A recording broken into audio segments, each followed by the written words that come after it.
I'm your host, Yusuf Chambers, and I welcome you to this series of programs entitled Ramadan, a Date with Dr. Zakir. Today, we will be covering the topic Ramadan, an introduction. Dr. Zakir, Assalamu alaikum wa rahmatullahi wa barakatuh. Wa alaikum assalam wa rahmatullahi wa barakatuh. Dr. Zakir, no introduction to such a topic would be complete without you defining the terms. So could you firstly define the term Ramadan? Alhamdulillah, wassalatu wassalam ala rasulillah wa ala ali wa sahbihi ajmain. The word Ramadan is derived from the Arabic word ramida or ar-ramad, which means intense scorching heat and dryness. It's also derived from the Arabic word ramda, which means sun-baked sand. In Islamic terminology, the word Ramadan, it signifies the intense heat in the stomach due to thirst. When a Muslim fasts, the thirst that is there, it produces heat in the stomach, which is defined as Ramadan. Again, Ramadan, it has another meaning. It means that the good deeds, they scorch the sins and the evil of a Muslim. So Ramadan is a month in which the sins are scorched away by the good deeds, like how a sun scorches the ground in the same way. And heat, normally, it helps in forming, molding, or reshaping virtually every matter. In the same way, Ramadan helps in molding, shaping, and reforming the spiritual and the moral aspects of the human being. That is the reason we term this word as Ramadan. Second definition of terms, if you like, is Sawm, or fast, as it's sometimes or mostly it's translated in English. Could you shed some light on what are the implications of the term fast or Sawm? Sawm is Arabic word, which is singular. Siyam means plural. Sawm or Siyam in Arabic is derived from the word sama, which means to abstain or to restrain from the normal things, whether it be eating, drinking, or talking. And a person who observes Sawm or abstains from these things is called as a Sa'im. And this word is used in the Quran in Surah Maryam, chapter number 19, verse number 26, when the angel speaks to Mary, may Allah be pleased with her, who is the mother of Jesus Christ, peace be upon him, and this word is used. And if you read this word, it says that I have vowed to fast to Allah. But here, the meaning of the word Sawm, fast, doesn't mean refraining from eating or drinking. It means refraining from speaking. Because when we go to the context, when we read one verse before in the Quran, Surah Maryam, chapter number 19, verse number 25, it says that Allah subhanahu wa ta'ala says to Mary, may Allah be pleased with her, that shake the palm tree towards yourself and the ripe dates will fall. And the next verse, Surah Maryam chapter 19, verse 26 says, eat and drink from them. And then it says that when you meet any human being, tell them, I have vowed to fast for Allah and I will not speak to any human being. So because here it says about speaking, the word Sawm used here means that to abstain from speaking. But the word Sawm in Islamic terminology, in the Islamic Sharia, it means a person who does an act of worship. And with intention, he does it for the sake of Allah subhanahu wa ta'ala. And he or she abstains from eating, drinking, or nourishment, as well as from sexual intercourse or from lustful semen ejaculation. In short, the word Sawm in Islam means a person who abstains from the fast breakers. And the fast breakers, the things that break the fast, are food, whether taken by mouth or by nose, or drink, any kind of drink, whether it be water, milk, fruit juice, any drink taken from mouth or nose, or any nourishment for the body taken from any source, as well as abstaining from a sexual intercourse. In short, it means abstaining the stomach and the private part. This is what it means Islamically. And this is the basic meaning. But if you go ahead with the broader meaning, it does not mean only abstaining the stomach and the sexual part from the things that break the fast. It even means that along with the fasting of the stomach and the sexual parts, there is fasting of the tongue, of the eyes, of the ears, and the other limbs of the body. That is the reason when we use the word Saum, our beloved Prophet Muhammad said, it's mentioned in Sahih Bukhari, volume number 3, in the book of fasting, hadith number 1903. Our beloved Prophet said that a person who does not abstain, does not leave false action and false speech, obscenity, etc., Allah does not require of him to abstain from food and drink. That means, beside abstaining from food and drink, you also have to abstain from false speech, false actions, etc. And this message is further repeated by beloved Prophet Muhammad. Our beloved Prophet Muhammad said in the Sahih Hadith of Sahih Targhib, volume number 1, Hadith number 1068, our beloved Prophet said that a person, while fasting, when he abstains from food and drink, he should also abstain from false speech, from obscene language. And if a person gets angry, and if he argues with him or fights with him, he should say, I'm fasting, I'm fasting. So if we look at it, when a person fasts, there are basically 3 things that he should abstain from. Number 1 is the stomach and the private parts. They should abstain from things that break the fast, that is food, drink, and sexual act. The second is that the other parts of the body, the tongue, the eyes, the ears, the limbs, even they should fast. Fasting of the tongue means a person should abstain from backbiting, should abstain from slandering, from telling a lie, should abstain from gossiping, abstain from rumor mongering, abstain from vulgarity. Fasting of the eyes means he should abstain from looking at things which are unlawful. Like when he sees a na-mehram, he should lower his gaze. He should not watch un-Islamic movies or un-Islamic things. Fasting of the ears means he should abstain from hearing things which are haram, which are prohibited.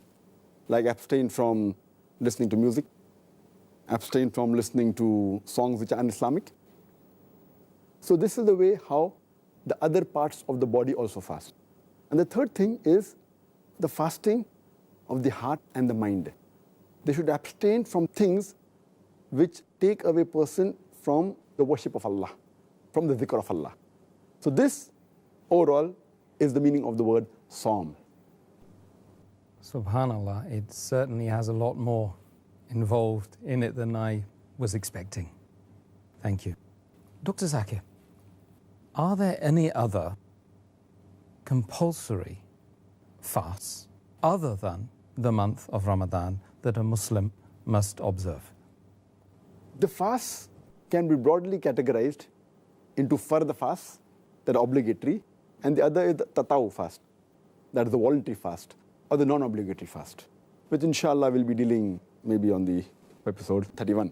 As far as the obligatory fasts are concerned, you can classify it under 4 types. The first, as we are discussing, the obligatory fast during the month of Ramadan. The second is, if a person misses the fast of Ramadan for any reason, cover up the fast miss. It's known as qada fast. The third is fasting for expiation of the sins. If you committed a sin and you have to fast, give a kafara. That's the third type.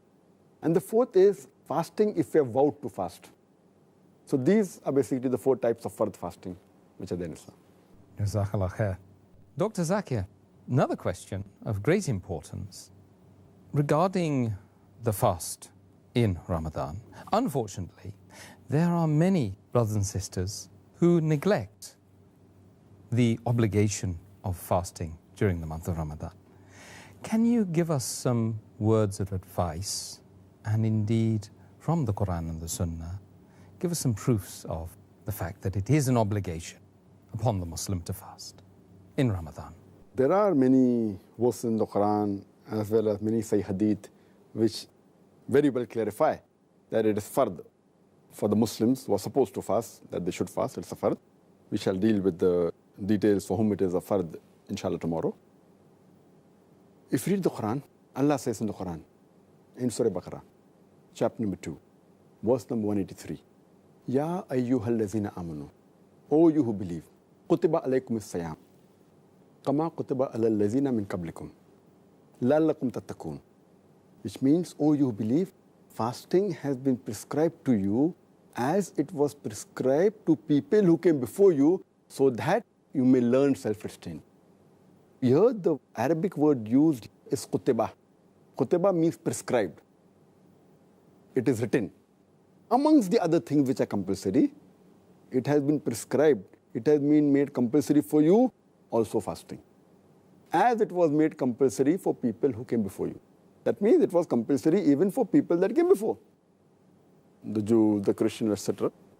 But it's also made compulsory for the Muslims. Ya ayyuhal lazina amanu, for the believers. And further it says, point number 1, it's compulsory for you. Point number 2, it's compulsory for people who came before you. Point number 3, la'allakum tattaqun, so that you may learn self-restraint. The Arabic word tattaqun is derived from the word waqa, same as the root word for taqwa, which means that you have to fear yourself, from the wrath of Allah.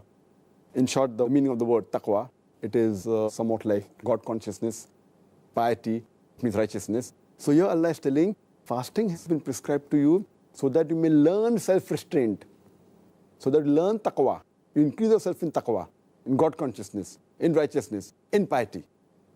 And when a person fasts, what happens? That he feels hungry. And normally when a person is well fed, that gives him more energy to many a times do things which are also prohibited and to commit sins. The moment you fast, your action towards things which are prohibited goes down and the barometer of taqwa goes high. That is the reason fasting helps you to improve your self-restraint and increase your taqwa level. Furthermore, it's mentioned in the Quran, in Surah Baqarah, chapter number 2, verse number 185. Allah says, Shahru Ramazan al-Lazi, unzila fihi al-Quran, hudal lin-nas. That Ramazan was the month in which the Quran was revealed as a guidance to humankind. وَبَيِّنَاتٍ مِنَ الْهُدَى وَالْفُرْقَانِ. And in it are signs for guidance and judgment between right and wrong. Immediately after that, Allah says, the people who witness this month, they should fast. Here again becomes the fard. For the Muslims, that if you are in this month of Ramadan, you should fast. And it gives exceptions that if you are ill or if you are traveling, then the period can be made later on, etc., etc. But here this verse says, it is compulsory for every Muslim to fast in the month of Ramadan. And the exceptions are there. Furthermore, there are several Sahih Hadith which make it compulsory for the Muslim to fast. I'll just quote one which is the most important one. Our beloved Prophet Muhammad, he said, it's mentioned in Sahih Bukhari, volume number 1, in the book of Iman, Hadith number 8. Our beloved Prophet said that Islam is based on 5 pillars. The first is, La ilaha illallah Muhammad Rasulullah. There is no God but Allah, and Prophet Muhammad, peace be upon him, is the messenger of Allah. The second is establishing prayers. Aqimus Salah. The third is giving zakat. That's obligatory charity. The fourth is performing Hajj. That's the pilgrimage to the holy city of Makkah. And the fifth is observing Saum, that is fasting. So from this hadith of Muhammad Sallallahu Alaihi Wasallam of Sahih Bukhari, volume number 1, in the book of Iman, hadith number 8, it says that fasting is one of the pillars of Islam. Not only is it fard, it is one of the principles, one of the pillars of Islam. Amongst the 5 most important things for a Muslim, one of them is fasting. So from these evidences we come to know that fasting is fard for every Muslim.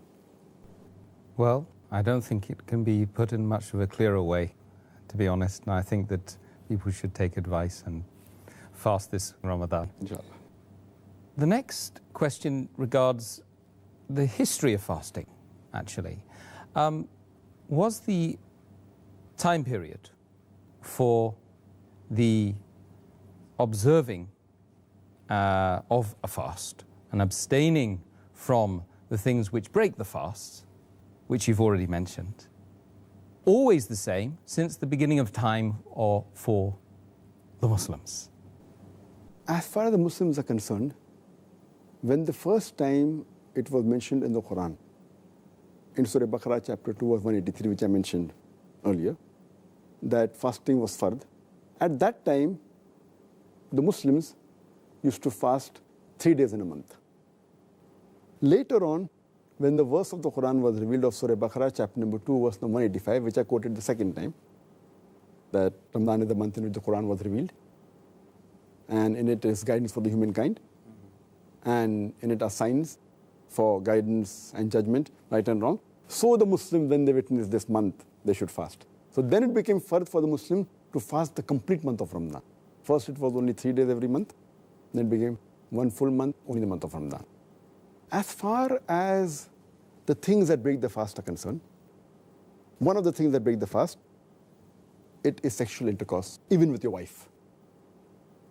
So previously, when this verse of Surah Baqarah chapter 2 verse number 185 was revealed, it was not mentioned in detail. So the Muslims at that time, they used to abstain from sexual intercourse, approaching their wives for the full month of Ramadan, even during the day and night. And it was very difficult for many of the Muslims, many of the Sahabas. And that reminds me of a quotation or incident which is mentioned in one of the commentaries of the Quran. If you read the commentary of the Quran by Qurtubi, volume number 2, page number 210, it mentions there that Umar ibn Khattab, may Allah be pleased with him, once after speaking with the Prophet late in the night, he comes back home. And he has the urge to sleep with his wife. And he spends the time with his wife and he has sexual intercourse with his wife. In the morning when he gets up, he feels very bad. He's ashamed. He immediately goes to the Prophet and he says that I ask pardon from Allah and His Messenger for what I've done. And my soul was attracted towards my wife. And I had a relationship with my wife in the night. Is there any way that I can be pardoned, or is there any way that I can escape? So the Prophet said, is it true that you actually did this? He said, yes, Prophet. Prophet was shocked. How could Hazrat Umar, may Allah be pleased with him, could do a thing at that time it was prohibited? He said, yes, Allah's Messenger, I did it. Is there any way I can be pardoned? So the Prophet said, no one besides Allah can give the command. And alhamdulillah, summa alhamdulillah, immediately after this, the verse of Surah Baqarah, chapter number 2, verse number 187 was revealed. It says that permitted to you during the nights of the fast is approaching your wives. And then it says, Hunna libasul lakum wa antum libasul lahunna. That they are your garments and you are their garments. That means your wives are your garments and you are the garments of your wife. And Allah says that we know what you do secretly in the night, but Allah forgave you. And from now onwards, you can approach your wives during the nights of the fast. And you can eat and drink till the white thread of dawn is differentiated from the black thread. So when this verse was revealed later on, Surah Baqarah chapter 2 verse number 87, then the rules were a bit more relaxed. That they could have sexual relationship with their wife during the nights, but during the day they have to abstain. Furthermore, as far as eating was concerned, previously, before Surah Baqarah chapter 2 verse number 187 was revealed, the Muslims could eat and drink after the sun sets. But the moment they sleep, after that they can't eat. Then they can eat only the next day after sunsets. So there's the incident of one of the Sahabas, Qais, may Allah be pleased with him. He worked very hard and he was fasting. And when it was time to break the fast, he comes home and he tells his wife that, I want to have some food. So wife says that there's no food in the house, I'll just get it from outside. And she goes out to get food. Now, because he was tired, working the full day, by the time the wife comes back, he goes to sleep. When the wife comes back to the house, she sees the husband has gone to sleep. So now she says, finish. Once he's gone to sleep, he can't eat. So that night, he could not eat. The next day, he had to fast. And by evening the next day, he faints. And the people go to the Prophet, that this is what happened. Because once you sleep, you can't eat. Later on, this verse was which I said earlier. Surah Baqarah chapter 2, verse number 87, which says, besides approaching your wives at night, you can eat and drink till the white thread of dawn is differentiated from the black thread. So then the rules that we follow today, that fasting means that you have to abstain from food and drink and nourishment, as well as from sexual intercourse, right from dawn unto sunset.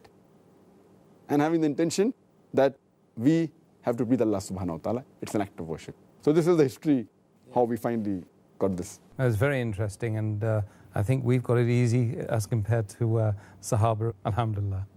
Previously, as according to what you've already said regarding the history of fasting, Muslims were commanded to fast for 3 days and then 1 month. Is this an indication of a contradiction in the Quran? Actually, there's no contradiction in the Quran. Allah says in the Quran, in Surah Nisa, chapter number 4, verse number 82, أَفَلَا يَتَدَبَّرُونَ الْقُرْآنَ وَلَوْ كَانَ مِنْ عِنْدِ غَيْرِ اللَّهِ لَوَجَدُوا فِيهِ اخْتِلَافًا كَثِيرًا. Do they not consider the Quran with care? Do they not ponder over the Quran with care?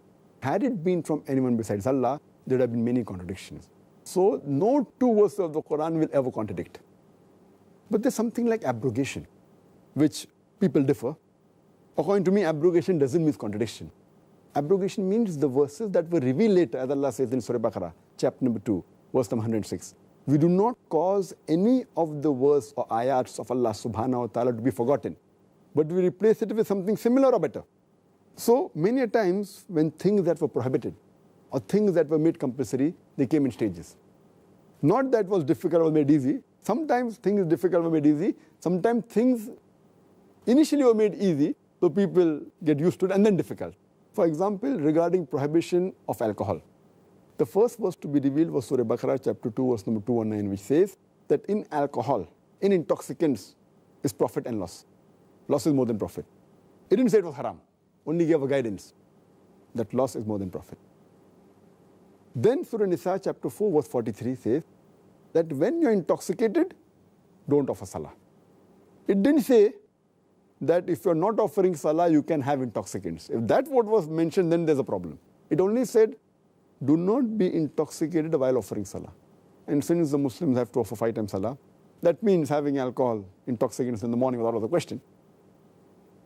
Maybe in the evening, if you had, by the time you get up in the morning, you become sober. The final prohibition came in Surah Ma'idah chapter 5, verse number 90. Ya ayyuhalladhina amanu, O you believe, innamal khamru wal maisiru, most certainly intoxicants and gambling. Wal ansabu wal aslamu, dedication of stones, divination of arrows, rishtum min amali shaitan. These are Satan's handiwork. Fashtanibu la'allakum tuflihun. Abstain from this handiwork that you may prosper. So here we come to know that the ban, the prohibition on having intoxicants, alcohol, came in stages. It was easy first, only gave a guidance that it's more evil than good. Then, while praying, don't have intoxicant, then final ban came. So similarly, for fasting, no two verses of the Quran contradict. Though there are some people who say, oh, no, the Quran, now that verse did not be followed. I disagree with that. Abrogation doesn't mean a contradiction. Abrogation means the last verse of Surah Ma'idah, chapter 5, verse number 90, includes the first 2 verses. If it's banned overall, it's even banned while offering salah. So same way here, if you read Surah Baqarah chapter 2, verse 83, when it was said fasting is compulsory, it did not specify the time 3 days. That we get from other sources. The Quran doesn't specify. It only says fasting is fard. Then it says in Surah Baqarah chapter 2, verse 185, that you have to fast for the full month of Ramadan. So what was mentioned about 3 days every month, fasting, was actually from other sources. If it was mentioned in the Quran that you have to fast for 3 days, and then it says after that fast for full month, then there's a contradiction. Furthermore, previously, it was said, again in Surah Baqarah chapter 2 verse 184, that you have to fast, but those who cannot fast or those who can fast with difficulties, they have 2 options. Either fast or feed a person who's poor, who's indigent. So that time, it was not fard. If it's difficult for you to fast, yet you can fast, or you can feed a poor person, but fasting is better, but not fard. Now this was for general. But afterwards, when the verse of Surah Baqarah chapter 2 verse 185 was revealed, then it became fard for everyone. Now this verse refers to those people who are ill, terminally ill, or they're very elderly people. That means mentally they are fine, but physically they cannot fast in their life. So if you're ill, terminally ill means ill for a long period and your health may not get fine. Or if you're so elderly which you cannot fast and every year you'll keep on getting more and more old. So here it says, if you can fast with difficulty, fine. Otherwise, feed someone indigent, a poor person. Similarly, as far as having sexual intercourse, previously the rule was you should not have sexual intercourse in the full month of Ramadan, whether day or night. But this is not mentioned in the Quran. The Quran only says fast in the month of Ramadan. This we get from the other sources. The Quran is not contradicting. It is actually first fasting 3 days was in fact easier. Then fast, if it's difficult, if you don't want to fast, don't fast. Feed a poor person. So it was easier initially. Then later on it became difficult.